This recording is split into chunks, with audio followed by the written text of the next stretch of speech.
Bonjour Emmanuel. Bonjour Henri. Comment allez-vous? Superbement. Bon, alors l'été arrive pour de vrai. Oui. Et avec ces rafales d'emmerdement, parce Oui. qu'il n'y a pas d'été, il n'y a pas d'hiver pour le fisc. Hein. Non, toute la saison est bonne. Oui, Toute l'année est bonne. Toute l'année est bonne. Alors nous allons pouvoir parler un petit peu de l'innovation pour nous. C'est le fait que le syndicat des impôts qui s'appelle Solidarité Finances Publiques, Ouais, qui est, je crois, le syndicat numéro 1, nous a donc fait fermer le bloc, tout le monde le sait, et nous avons donc déposé une plainte, parce que c'était quand même un peu énorme, et cette plainte est suivie des faits, puisque le procureur de la République m'a convoqué, enfin m'a fait convoquer par le commissariat de Sète hier. Donc hier, j'ai été voir un commissaire, voir un commandant.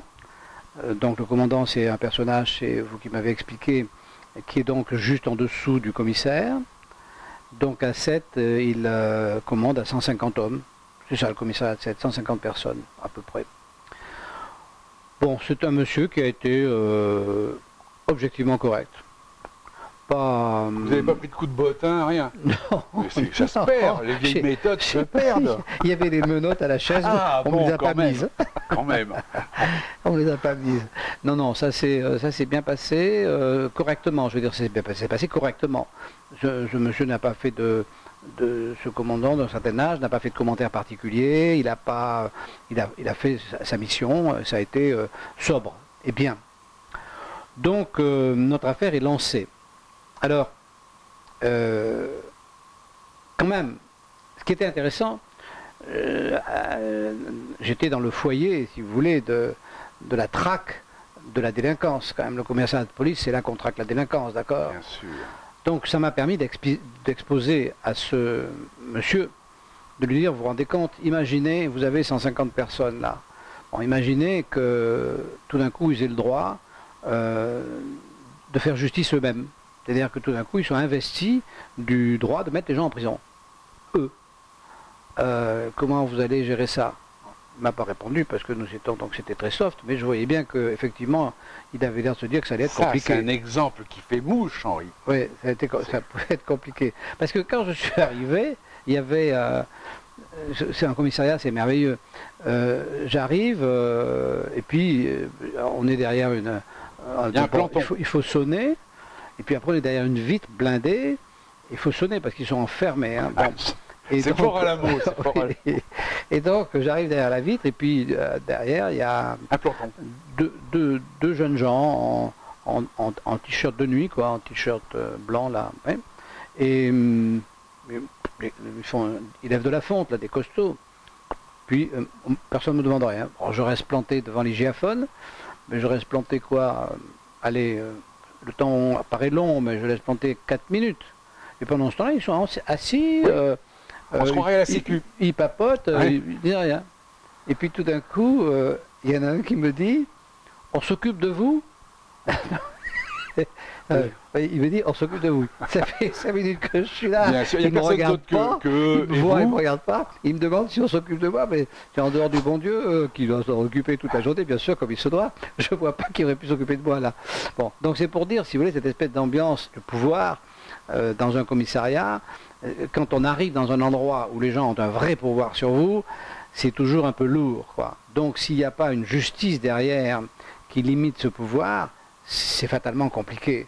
Donc, dans le commissariat, il y a une limite, parce que on va, même si on est accusé, on va chez le juge. Donc, je dirais que l'erreur judiciaire est relative et la sanction, si vous voulez, tient compte évidemment, puisqu'on va chez le juge, de la personnalité des gens, de comment ils sont arrivés là, enfin, etc. C'est une justice qui essaie d'être juste. Rien de tout ça chez le fisc, évidemment. Rien de tout ça chez le fisc. Qui est lui l'inspecteur à la sanction et vous tue. Moi, ils m'ont tué les mecs et puis derrière le tribunal en a vraiment rien à foutre parce que c'est un tribunal d'exception. Vous parlez du tribunal administratif, administratif, oui. Tribunal administratif qui est dans le cadre donc de la justice fiscale, on va au tribunal administratif. Et puis on va maintenant, paraît-il, devant des tribunaux civils, mais c'est des tribunaux aussi d'exception, puisque c'est le pôle financier qui a été fabriqué exprès pour pas avoir d'état d'âme, je suppose. Non, puis de toute façon, même si vous êtes absous au pénal, le fisc s'en fout. Oui, voilà. ça c'est votre expérience. Non, mais je veux dire, on verra, ça va être la réalité. Oui, absolument. En fin de compte. Donc voilà, donc on a fait ça. Alors, ça a quand même un intérêt, moi je pense, assez important, parce que finalement, on est quand même face au principal syndicat des contrôleurs fiscaux, qui évidemment freine de toutes ses forces pour qu'il y ait une modification. Ils veulent garder ce pouvoir, toujours pareil. Il est un but de sa puissance. Oui. Il est un but bon, d'abord, ils y ont du plaisir, probablement. Oui. Mais surtout, ils disent, si vous nous enlevez ce pouvoir, c'est fini. C'est exactement comme disaient avant les lettres de cachet. Les gens disaient, mais si vous enlevez les lettres de cachet, c'est fini. Les gens vont s'assassiner les uns les autres. Or, c'est pas vrai. La démonstration est faite, c'est que plus les gens sont libres, plus ils prennent conscience de leurs responsabilités, et moins il y a d'accidents de délinquance. La délinquance, si vous voulez, elle n'est pas naturelle, elle découle toujours de situations soit de grande misère, soit de déséquilibre psychologique. La plupart des délinquants sont quand même fous, quoi, parce que, bon, alors il y a quelques cyniques, mais c'est pas la majorité. Donc pour traquer cela, ça vaut pas la peine de détruire toute une société comme le fait le fisc. Le fisc, ce sont des malades. Franchement, ce sont des malades. C'est vraiment épouvantable, quoi. Faut dire les choses comme elles sont. Bon, avez-vous quelque chose de plus gai à nous évoquer? Ah non, pas du tout. Moi, je suis... j'attends de voir jusqu'où va aller votre plainte, parce qu'on verra la force réelle du syndicat de... Oui, jusqu'à présent, on s'était quand même un peu trompé dans la mesure où on pensait que cette convocation allait être un piège. Et alors elle ne l'a pas été. Alors est-ce qu'elle n'a pas été un piège parce que le procureur n'a pas attendu de piège, ou est-ce qu'elle n'a pas été un piège parce que le commandant qui m'a reçu est un homme de qualité qui n'a pas fonctionné avec un système de piège? On ne sait pas, on va voir. On va voir la suite. On va voir si le procureur poursuit, donc on sera probablement entendu par un juge d'instruction, et le syndicat des impôts sera mis en examen. Ça sera une première nationale. Oui, quand même. oui. Il faut quand même peut-être pas rêver. Non, il ne faut pas rêver. Si on était dans un pays normal, ça serait le cas. Ça serait, parce que quand même des gens, si vous voulez, qui ont fait fermer un blog en menaçant simplement, finalement, indirectement d'un contrôle fiscal. Et d'ailleurs, moi, mon hébergeur, je sais pas, il a dû partir, il doit être en Uruguay, je sais pas où. Ouais. Non, il va pas en Uruguay parce qu'il se souvient de médecins que l'Uruguay avait extradé. Le mec, il a une fusée, à mon avis, on ne le reverra plus jamais. Donc bon, voilà. Donc ça veut dire que, si vous voulez, on va voir ce qui va se passer. Mais bon, c'est quand même très intéressant. Donc là, simplement, ce qui prouve le pouvoir, la terreur qu'inspirent les impôts auprès d'un hébergeur. Oui. Je veux dire, rien qu'une lettre du syndicat, il n'y a rien, il n'y a pas de... Oui, c'est du syndicat. C'est du vent. Oui, bon. Eh bien, ils ont tous tellement... C'est ça qui est important. C'est qu'en fin de compte, tout le monde a une telle terreur, peur du fisc. Mais c'est une terreur qui est volontairement installée. Parce qu'on sait très bien que même si on n'a rien, ils vont vous foutre un contrôle fiscal, c'est ce qu'a dû penser l'hébergeur, ils vont me foutre un contrôle fiscal... Qui vous tue. Ouais, je suis pas sorti. Ah oui, même si vous n'avez rien. Ah oui, non, mais ça vous tue. Donc, monsieur Dumas, allez voir un peu ailleurs, s'il vous plaît. Voilà. Non, mais le contrôle fiscal, vous n'avez rien, il vous tue quand même, parce que de toute façon, le contrôleur ou la contrôleuse, peu importe, qui vient, il suffit qu'elle invente une histoire de stock, de machin, tout ce qu'elle veut. Elle peut inventer, elle vous refuse votre comptabilité, elle en met une autre, elle n'a aucun compte à donner à personne. Et puis elle vous colle une amende, et comme c'est exigible immédiatement, quand vous allez faire votre recours et quand vous allez aller au tribunal, en attendant, elle n'aura pas encaissé. Parce que, si vous voulez, ils ont une stratégie très particulière. Ils agressent jamais eux-mêmes. Ils vous mettent l'eau sous le robinet, la tête sous le robinet, et vous êtes acculé à la faillite. Parce que c'est ça la vraie histoire. La vraie histoire, c'est que c'est jamais ils ne sont pas les exécuteurs. Ils bloquent vos comptes par des garanties, ils bloquent vos biens par des hypothèques. Une fois que vous avez tout ça bloqué... Ils font quelques ATD quand même. Ils font des ATD, mais ça, il n'y a plus d'argent déjà. Ils vous saisissent, oui, il n'y a plus d'argent. Mais enfin, s'il y en a, ils prennent. Ils prennent, ouais. Donc, mais pas toujours. L'ATD, c'est un peu plus tard. Au début, ils se contentent de signaler. Au début, ils prennent des hypothèques en garantie sur les biens et ils font un signalement au registre du commerce qui arrive aux banques. Les banques de France. Voilà. Donc à partir de là, la banque commence à plus découvrir plus rien. Donc, ça commence à aller mal. Oui. Voilà. Et Et ils laissent aller, ils laissent faire, ils sont capables d'attendre 4, 5, 6, 7 ans, ils s'en foutent complètement.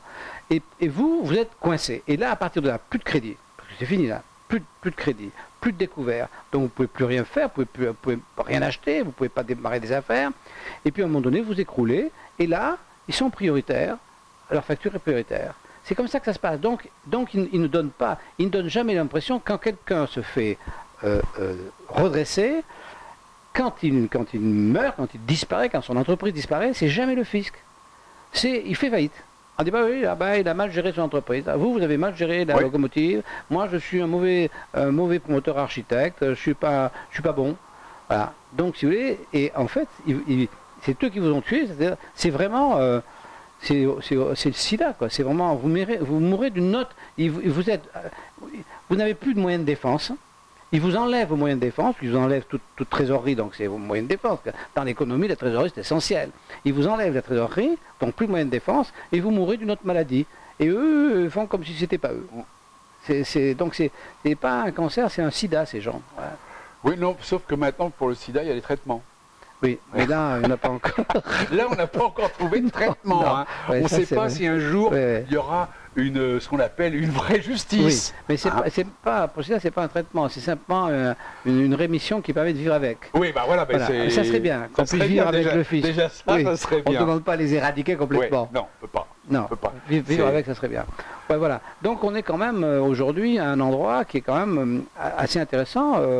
Au passage, on dit bonjour aux gens du syndicat des impôts, là, parce que merci. Hein, bon, d'abord, ce sont les premiers qui nous lisent, et qui nous regardent. Absolument. Oui, voilà. Ça, il faut reconnaître que chaque fois qu'il y a un petit incident, on a une augmentation du flux de nos clients, et on voit bien que c'est le fisc qui, en fait, fait cette augmentation, mais ça retombe aussitôt après. Je pense que vous devez avoir au syndicat des impôts votre portret. Oui, probablement. Mais vous aussi, hein, vous ne trompez pas. Non, moi je suis un petit, moi.